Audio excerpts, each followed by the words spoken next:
আসসালামু আলাইকুম। কেমন আছেন আপনারা সবাই? আশা করছি সবাই অনেক বেশি ভালো আছেন। সবাইকে আবারও একবার আমন্ত্রণ করছি সাদামাটা রান্নাঘর অ্যান্ড ব্লগসের আরেকটি নতুন ভিডিও দেখার জন্য। আজকে আমি আপনাদের মাঝে সুজি দিয়ে তৈরি করে দেখাবো মজাদার তেলের পিঠা রেসিপি বা জামাই পিঠা রেসিপি। ইউটিউব ভাইরাল জামাই পিঠা রেসিপি বলতে পারেন। একেবারে ফুলকো ফুলকো, তৈরি করার কোনো ঝামেলা নেই।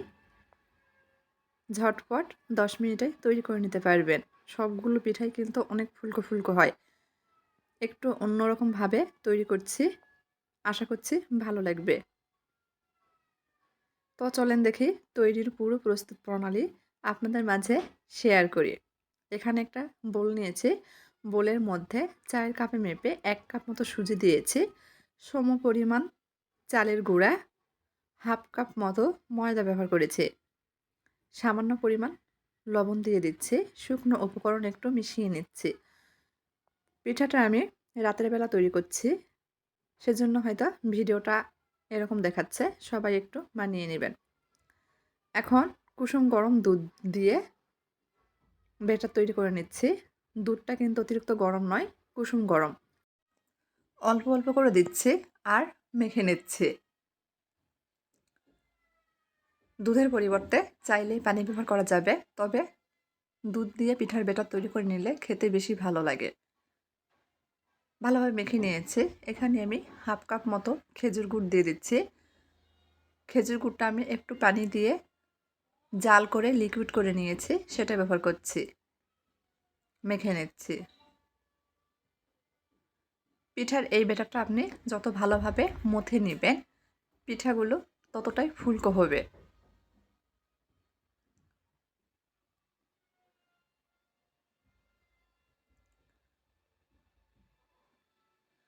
মিষ্টিটা যার যার পছন্দ মতো দিবেন।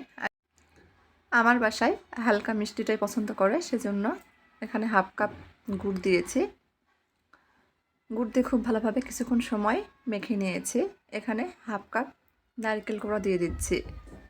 চাইলে নারকেল কোড়াটা স্কিপ করতে পারেন, তবে নারকেল দিলে কিন্তু খেতে বেশি ভালো লাগে। আবারও খুব ভালোভাবে মেখে নিচ্ছি।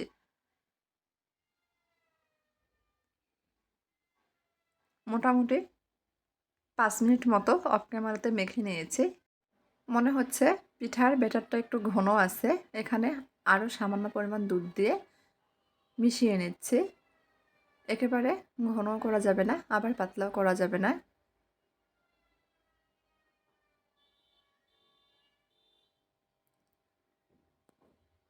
এখন রেস্টে রেখে দিব। এই ঘনত্বটা দেখিয়ে দিচ্ছি। 5 মিনিট মতো রেস্টে রেখে দিয়েছিলাম। যেহেতু সুজি ব্যবহার করেছি, অবশ্যই কিন্তু রেস্টে রাখতে হবে। রেস্টে রাখার কারণে সুজিটা ফুলে গেছে, পিঠার ব্যাটার কিন্তু আরও ঘন হয়ে গেছে, সেজন্য এখানে আরও সামান্য পরিমাণ দুধ দিয়ে দিচ্ছি, নেড়েচেড়ে মিশিয়ে নিচ্ছি। এখন এর ব্যাটার দেখে দিচ্ছি, দেখেন ঠিক এরকম ব্যাটার তৈরি করে নিতে হবে।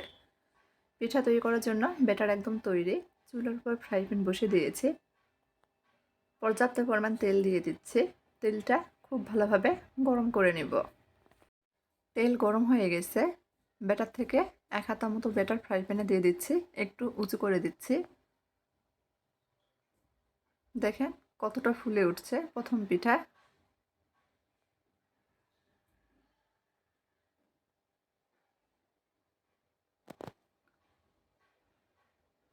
আপনারা ছোট কড়াই গোল তলা বিশিষ্ট পাত্রে পিঠাগুলো তৈরি করবেন, সেক্ষেত্রে পিঠাগুলো কিন্তু গোল শেপে তৈরি হবে। তবে ফ্রাই প্যানেও কিন্তু অনেক সুন্দর পিঠা তৈরি করা যায়। দেখেন পিঠাগুলো কতটা ফুলেছে। প্রত্যেকটা পিঠাই কিন্তু এরকম ফুটবলের মতো ফুলে উঠবে।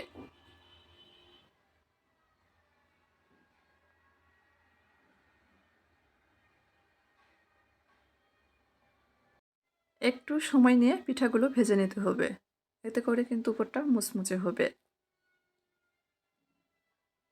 তো আমার আজকের এই পিঠা রেসিপি আপনাদের কাছে যদি একটু ভালো লেগে থাকে, দয়া করে সবাই চ্যানেলটি সাবস্ক্রাইব করবেন। লাইক কমেন্ট শেয়ার করে নিয়মিত চ্যানেলের পাশেই থাকবেন। সবগুলো পিঠা একইভাবে তৈরি করে নিয়েছি। কাছ থেকে দেখিয়ে দিচ্ছি। দেখেন কতটা ফুলকো ফুলকো হয়েছে আর নরম তুলতুলে এই পিঠা।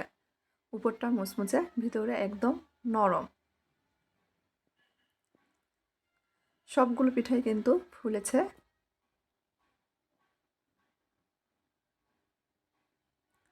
একটা পিঠা ছিঁড়ে দেখাচ্ছি যে কতটা ফুলকো হয়েছে।